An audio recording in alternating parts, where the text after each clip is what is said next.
And you are a what year graduate of Spencer High School? 1955. You graduated from Spencer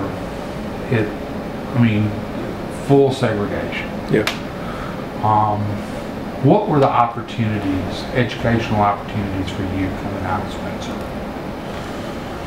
Well, I guess it depends upon your perspective. Of course, there were always good schools. I mean, coming out of Spencer, coming out of high school, and a lot of Tuskegee, I guess. Yeah, Tuskegee, Morehouse, Savannah State. I mean, they always were good schools. Pretty much African American schools down south, because still schools were segregated here. The University of Georgia was not an option for you, right? It was not. How many people were in your Spencer class that year? I would maybe say about 150. How many went to integrated universities? Very few. Very few. Very few. I was probably one of handful. Well, I tell you, going from a segregated society into an integrated society that's a big difference for me. And even when I went to Ohio State and had to take my entrance exam, I never sat next to a white student in my life. And it was a new and frightening experience for me. My English exams, I flunked my math exams. I think part of it was fright, and the other part was, I can't say maybe I just wasn't quite prepared for that big university at that time. Did you think about coming home? No. I never thought about coming home because, I'm not a quitter. But I just had to figure out, how can I work around this and dig in. And so I took those remedial courses, and I did well in them. And as a result of that, it gave me some courage that I could perform. And I finished my curriculum. At that time, optometry was a 5-year curriculum, and I finished that and graduated on time with my class. I had great support from my parents. That encouraged me to go there in the first place. My mom's a nurse, my dad bricklayer. I didn't have a scholarship. They paid it all out of their pocket. I like to tell people my dad educated my brother and I one brick at a time. And he built the first buildings at Columbus State University. He built Clubview Elementary School. I worked with him up there on that school during the summer. And if you look around Columbus in Phoenix City, you see a lot of very successful black people in our communities whose parents were brick masons, whose father was a brick mason. Yeah. Is that a coincidence? I mean, you take Eddie and Woodrow Lowe, yeah. Hugh Ogletree, a dentist in Phoenix City. His dad was a brick mason in Auburn. Yeah. Is that a coincidence that you see these successful, you and your brother? I think, of course, being a brick mason, that's a highly skilled, trade. But it's hard working. My dad used to take me out with him on the jobs during the summer. How old were you? In school, high school, 9th, 10th, 11th grade. And you helped him carry bricks? I carried bricks, I carried water to the masons. He said, you come out here in the sun, you're going to stay in school. And he was right. But I do think that those bricklayers imparted some things to us that resonates with my brother and I and the mayor and others. One, hard work pays off. They were dedicated to their trade. when work ran out around Columbus and they couldn't get work, bricklayers, they would get in their cars and they'd go to other places outside, a lot of times outside the South where the wages were higher. And, but as I like to tell people, every weekend, my dad would send my mom his check.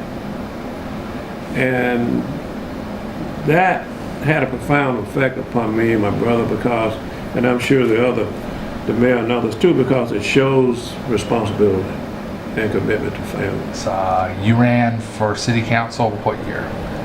1970, the first consolidated government. What made you go into politics? Well, I've been a community activist. I had just been involved in practically every, I think, worthwhile activity that was going on around town. I just thought that was the right thing to do. And I gave a speech at Ohio State to the optometry class, I think, last year. And you go to an optometrist to get your eyes examined, we always put you behind the rostrum and say, which is better, one or two? And my speech to those students was that it can't be just one and two. I say one and two. One, do your best in your exam room, but two, you need to get out in the community and do the best you can to support your community. And I always believe that, live that. I still believe that today, that we gotta always work hard at what we do, but we gotta also work hard at giving back to our community. So that was my springboard into politics. Was former Mayor J.R. Allen a visionary? Yes, he was very much a visionary, and which is the reason I ended up, being, well, he was the reason I became a Republican. I was going to run for city council anyway. I think I had built, the right foundation for that. But he approached me about running. I told him, well, yeah, I plan to run. He said, but I want to talk to you about running as a Republican. And I said, you gotta be crazy. But JR changed my life. I mean, that decision probably the most profound decision that I ever made, because my getting elected probably was my springboard to Washington. And had I not, got an opportunity,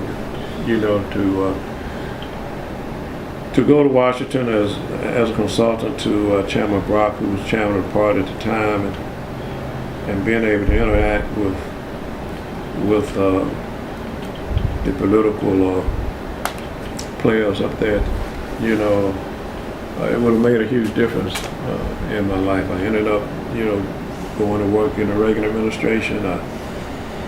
I worked a lot of different campaigns back then across the country. Senator McConnell, he was running for county commission at the time. I helped him in his campaign back in the 70s, but I know people like that on a first name basis.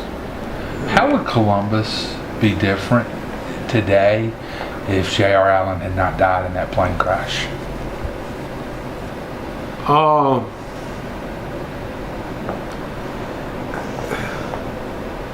I think that was momentum, really moving at the time that happened, because he definitely was a visionary.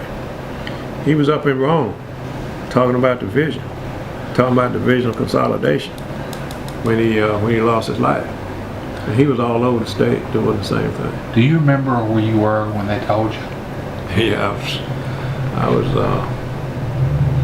I was awakened by a phone call from Mayor Pro Tem A.J. McClung around maybe 1, 2 o'clock in the morning.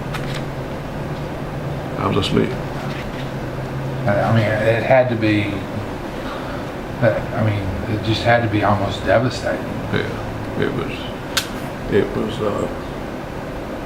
that's probably the worst phone call, middle of the night phone call I ever gotten in my life. I never thought I'd have an opportunity to vote for a black man and be president in my lifetime.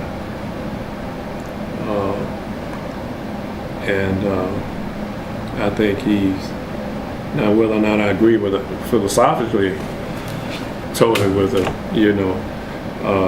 I wouldn't say philosophically I totally agree with all the things, but I don't totally agree with anybody on anything, whether Democrat or Republican. But if you said you never thought you would have you would have had a chance in your lifetime to vote for a black president, that means you never thought you would ever see a black president. That's correct. I mean, that's correct. I never thought in my lifetime I would see a black president. Why? Well, if you look at the political landscape,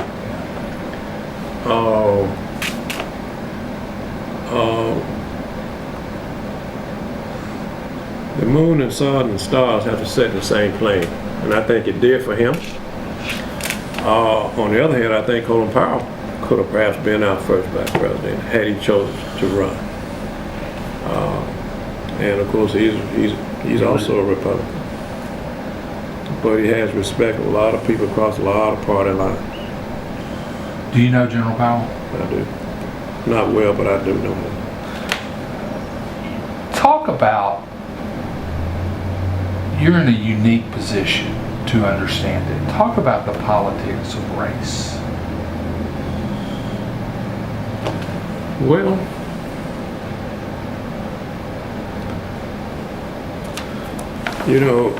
although we've made a lot of progress in our country, we still have a ways to go.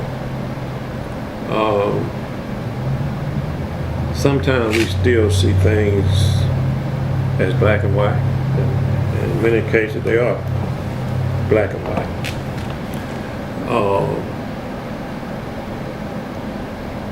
I do see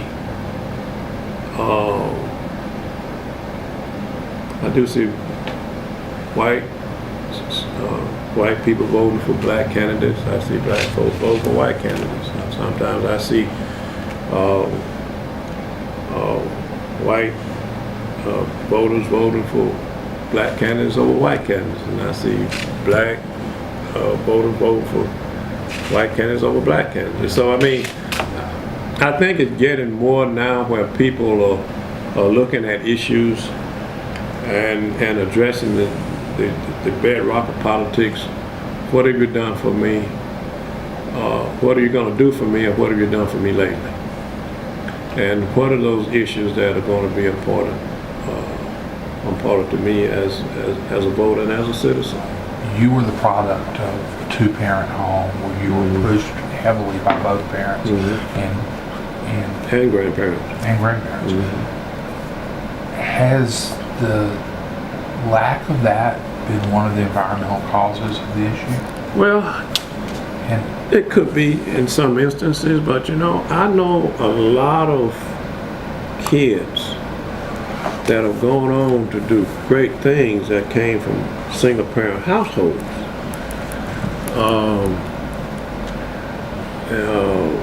Had great single moms or great single dads. Black and white kids, right? Black and white kids. So I don't think that totally is the reason, when you talk about environment. When I talk about environment, I'm talking about housing. I'm talking about neighborhoods. I'm talking about people that don't have access to things they should have access to. Did you ever think your life would be this blessed? Absolutely not. No, I was just a young 18-year-old going to college like all the other 18-year-olds going. But God takes us where He wants us to go, and He equips us with the tools we need to make things happen if we use those tools correctly.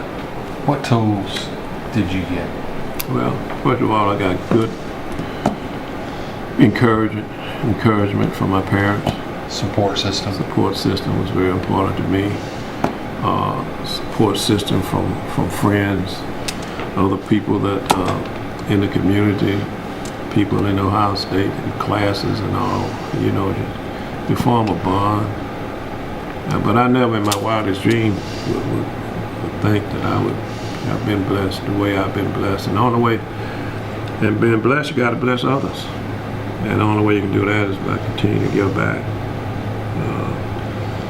best you can.